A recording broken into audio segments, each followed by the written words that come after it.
กันให้โอ้อิจฉา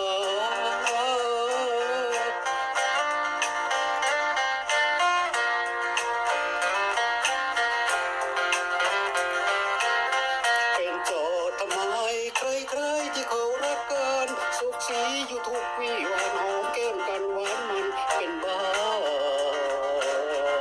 เจ็บป่วยจะบายก็น้ำเข้ากันเห็นหน้า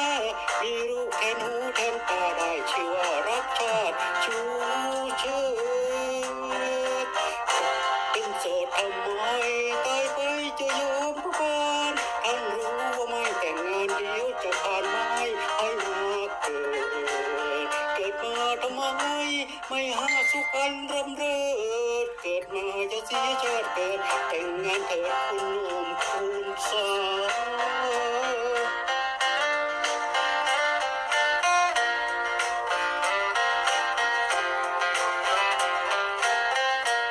เป็นโสดทำไม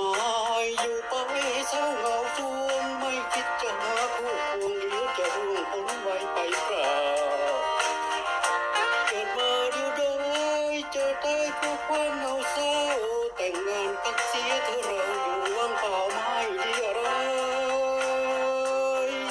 เป็นโสดทำไมกลุ้มใจในยามร้อนรนควรหาคนรักสักคนไว้เปรย์ปรนช่วยพัดเวียนมาเมื่อเข้าหน้าฝนมีคนผู้เคียงจิตใกล้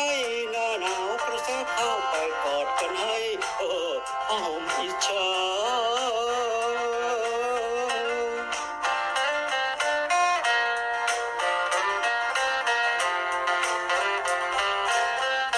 เป็นโสดทำไมใครๆที่เขารักกันสุขสีอยู่ทุกวี่วันหอมแก้มกันหวานมันเป็นบ้า